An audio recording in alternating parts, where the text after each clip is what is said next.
Kurt Warner is nice enough to join us on the show, now a member of the Pro Football Hall of Fame. Kurt Warner on the program. How are you, Kurt? Congratulations. I'm good, Brad. How are you? It's great. Great to hear your voice and just the general reaction. Has it all sunk in yet for you?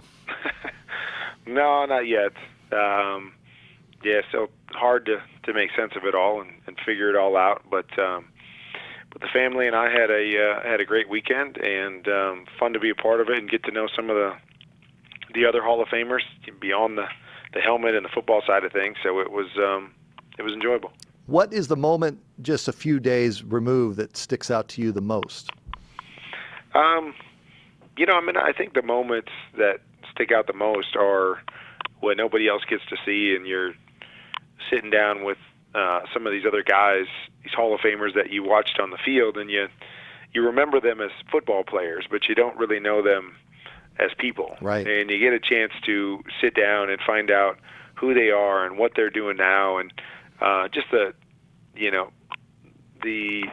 idea that so many of these guys are just such great character guys and are doing such great things with their lives that, quite frankly, I never heard about, that I never knew about. And that was the coolest part is, not just celebrating the accomplishments and what happened on the field, but getting to know them and understanding that the group that I'm joining from a character perspective. Do you have an example you could share? A moment? Mel Blount was one guy that we sat down with before the parade on Saturday. And first of all, the guy's an enormous human being. It's amazing to think that the guy played cornerback in the NFL. But just finding out the work that he's doing with at-risk kids on his farm and how he's trying to impact character and impact lives now through the program that he's running. So that's just one example of what these guys are doing and how they're still continuing to give back to their communities. Talking with Kurt Warner now into the Pro Football Hall of Fame. His weekend is complete from Canton back in the Valley. What about your kids in your circle? Were you looking at them like, yeah, it's cool dad's up here, but they probably met people they had no idea, and how that went with your whole family that was there? Well, the craziest part is I didn't see them much.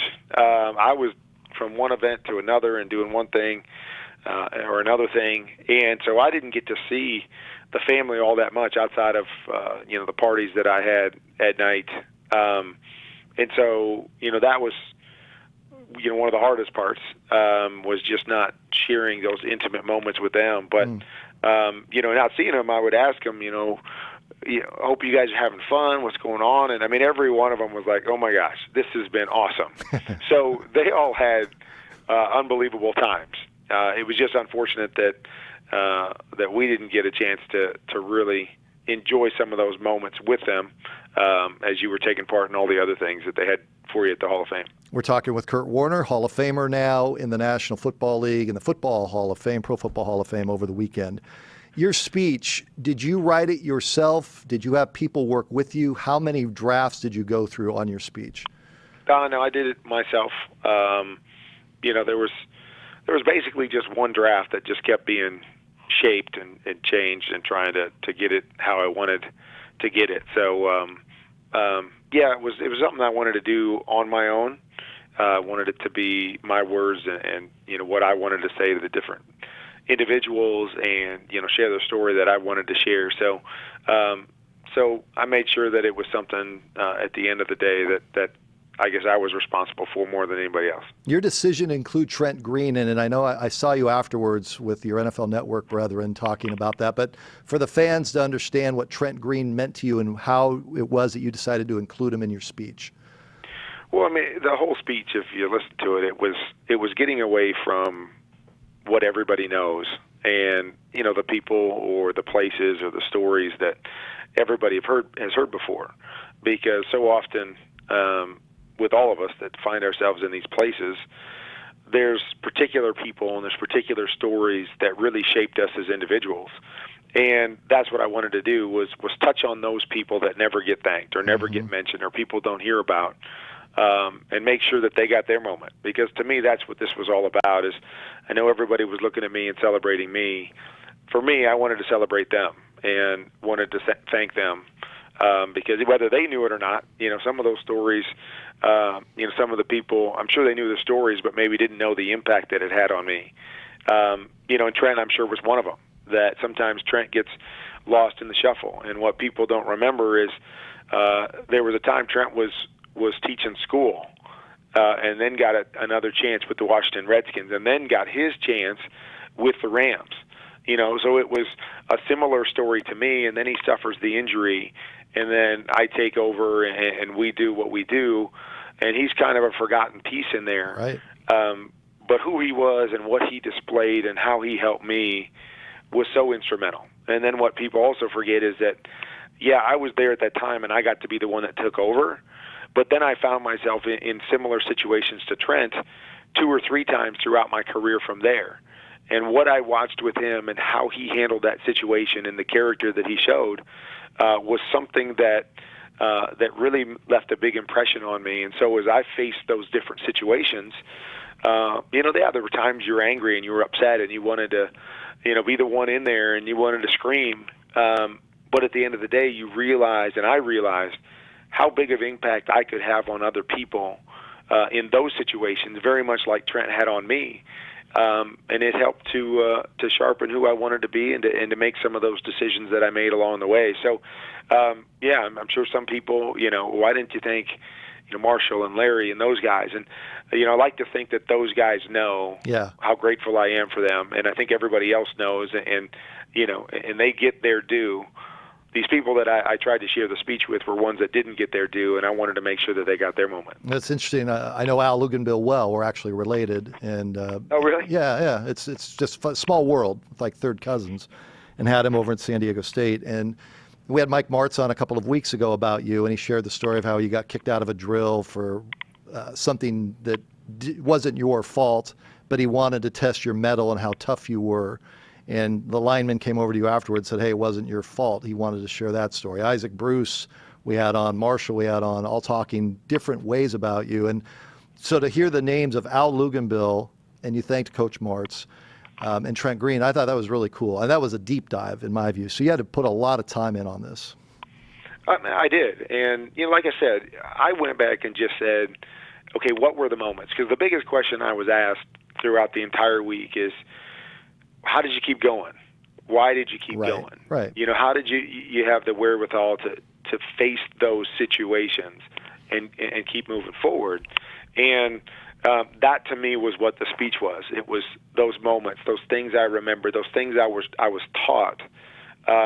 Because at the end of the day, we all go through struggles, and the way we get through struggles is through what we've learned and who we've become and how we are able to apply that to the situation that we're in. And that's what I tried to do, is those different moments that I was in, that I was struggling with, somebody showed up, in different ways, teaching me something different.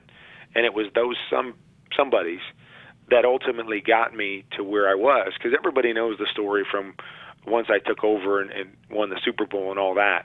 To me, the important part was why I was there and how I got there. And that was the journey that I wanted to take people on.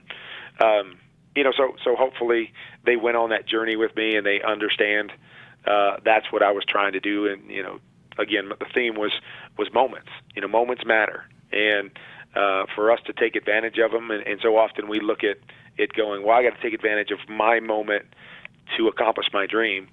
But there's another side of that, and you got to take advantage of your moment to impact other people. When we have that chance, like all these people did, they took advantage of their moment, and those moments that impacted me ended up shaping me and allowing me to have this amazing platform that I have.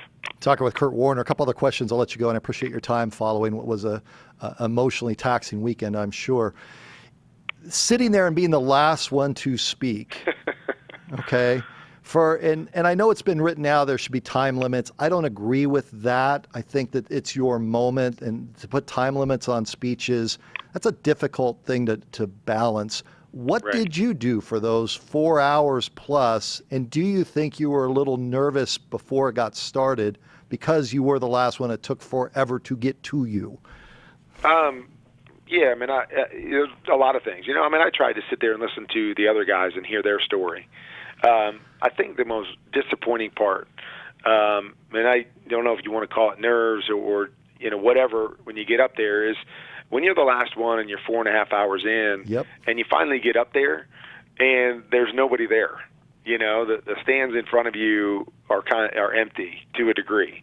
I wish they would have moved my family over or something so at least I could give the speech to somebody. I think that was the most disappointing part, is that you've waited so long for this moment and you want to share this moment. I think there was a part of me that kind of forgot there was people watching home on TV because you want to experience it there. You watch people after their guy speaks get up and leave and get up and leave and get up and leave. I think that was the most disappointing part. And so I think that lack of energy, or maybe me allowing that moment to disappoint me a little bit, I think affected, just how I wanted to perform the speech when I was up there. So yeah, I mean, it was hard from that standpoint because you were hoping, and I really liked the words that I put together. I wish I would have been able to kind of throw that aside and perform it a little bit better than I had. But yeah, it was a long day from that standpoint. And I guess that's what I wish more than anything, that just if it was shorter so people could just stay and engaged and everybody have the same opportunity to speak to the masses as the first person that was up. Yeah. Well, I thought you did fine. I just think that's a really tough spot for anybody to be in, following all those one after the next. What advice would you give to the ones that that are going to go into the hall, like Isaac and Larry? I mean, and I know the voting hasn't taken place. I'm just going to look at those two and say, come on, this is going to happen. Yeah. What advice would you give those guys when they have their turn? Well, yeah, I mean, I think two things. I think the first thing is just enjoy the people and, take advantage of, this wealth of knowledge and the guys that laid the groundwork for you, and enjoy them, because that was, to me, the best part of it. When it comes to the speech, I think it's just tell your story.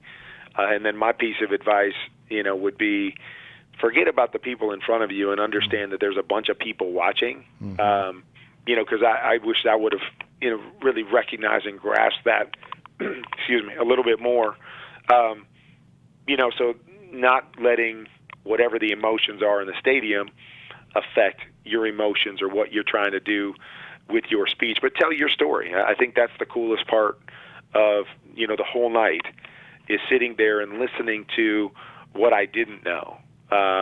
You listen to LT and he talks about, running into Emmitt Smith. And, from my viewpoint, Emmitt Smith was right behind him at the podium and watching, two Hall of Famers and how that impact, and how that moment shaped his career, or Terrell Davis, talking about quitting and looking down the barrel of a shotgun and how that affects things. It was all night long. It was about different moments that shaped these guys or turned them a certain direction and got them there. And that, to me, is the coolest part, because, as much as I work with these guys and know these guys, I don't know that side of the story. And so that's what I would encourage everybody is tell us something that we don't know, and share with us really what it was that got you here, because the people that are watching, somebody's going to find themselves in a similar situation and have heard that story and go, oh, so-and-so was there. I can work through this and achieve my ultimate dream as well. I'll let you go. Circling back to football, what are you expecting out of the football team here in Arizona this season? We all know the storylines of age with Bruce and Carson and Larry. What are you expecting this year? I'm not really sure. I think they have a really solid team.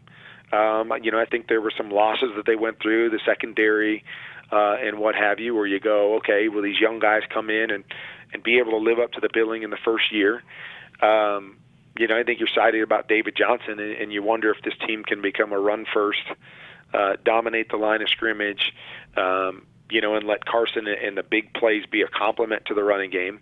The wide receivers, Larry's going to be there, but I think one of the problems last year was that nobody really stepped up in that secondary position and took the pressure off Larry and made it easier on Carson. And So I'm watching to see. Again, you hear, John Brown's back to where he was a couple years ago, and some of these other things. But until you go out there and prove it on Sundays, it doesn't matter. So I think there's some exciting things about this team, and I think they're going to be a really good team. But how good they're going to be and whether they're able to make a run like they did a couple years ago, I think is going to depend on those key positions of question marks I have right now on will those guys or which guys will step up and play to the level that they need if they're going to be competitive in the NFC. It's always fun talking to a Hall of Famer. Congratulations and well done. Thanks. Thanks, Brad. Appreciate it. Kurt Warner there with us. Now the Pro Football Hall of Fame. Kurt Warner.